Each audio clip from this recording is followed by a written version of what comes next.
Seja bem-vindo a mais uma aula de filosofia aqui do projeto. Eu vou dar essa aula, eu fiz esses slides aqui com base nas notas de aulas e nos podcasts que nosso professor nos deixou no AVA. Queria agradecer, a todos os professores, não só o professor de filosofia, por esse trabalho excepcional que estão fazendo nesse tempo, nesse difícil tempo. E vamos começar a aula, que é sobre iluminismo, para vermos mais à frente Kant. Serão 2 aulas, parte 1 e parte 2. Para entendermos o iluminismo, nós temos que pensar primeiramente em 2 palavras-chave. Liberdade, a segunda, razão. Razão. E o que seria razão? A razão é o uso do seu intelecto. Eu fiz a questão de pesquisar aqui. Raciocínio que conduz à indução ou dedução de algo.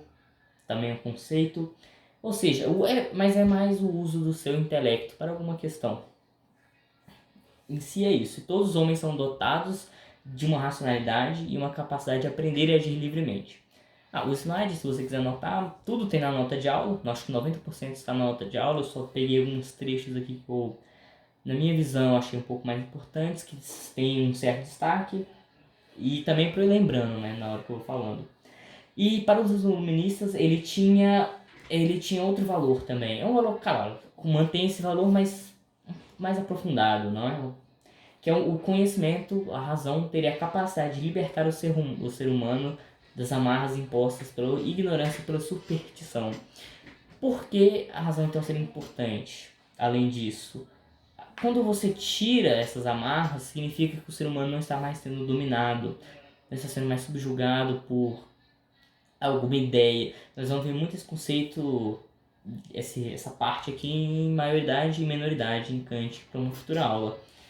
Então, a razão é isso, o uso do seu intelecto é um dos temas centrais do iluminismo. Vamos lá, o século das luzes, a ilustração ou esclarecimento. É um movimento de ideias que não formou uma doutrina única, uma doutrina filosófica única, mas formou um movimento plural. E ele tem a metáfora da luz, uma metáfora muito conhecida já desde Platão. Platão já usou essa metáfora na Alegoria da Caverna, não sei se vocês se lembram, que vai ser a oposição do obscurantismo representado pela ignorância, pelos erros e pela superstição. Os agentes sociais do iluminismo vão ser homens letrados, vão se reunir em salões, grandes espaços, secretamente, para debater, discutir o futuro do país. Vamos continuando, E a educação era uma forma de dispersão. A dispersão do conhecimento em si era um instrumento indispensável para o triunfo da razão, porque era o meio de difusão do ideário iluminista. Se você difunde o conhecimento, você estimula aquele leitor a utilizar-se da razão. Então era muito importante esse caráter pedagógico do iluminismo. Eles tinham muito um pragmatismo iluminista também, sempre questionando as autoridades que não estavam comprovadas pela experiência ou pela razão, que não podem se justificar, que é uma palavra melhor. Então eles sempre estavam sendo questionadores com base nisso. A filantropia. Nós temos aqui um conceito muito bom de filantropia, que já é um valor moral racional. Você deve fazer o bem para que a sociedade viva bem. Que se difere um pouco a caridade religiosa. Também podemos citar, com base na religião, você faz o bem para a vida após a morte, você receber o bem, na visão iluminista. Próximo.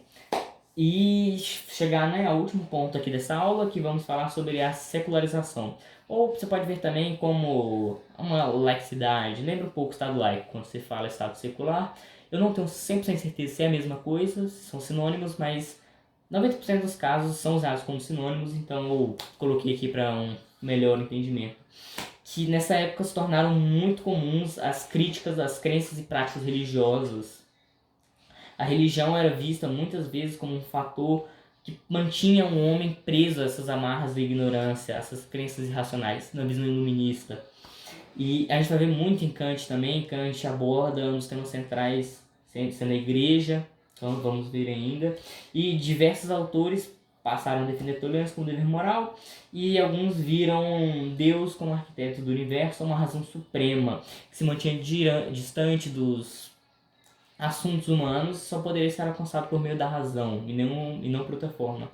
Então, essa aula chega aqui ao fim. Eu vou fazer a próxima aula de iluminismo agora, depois Kant. Vamos seguir firmes, fortes.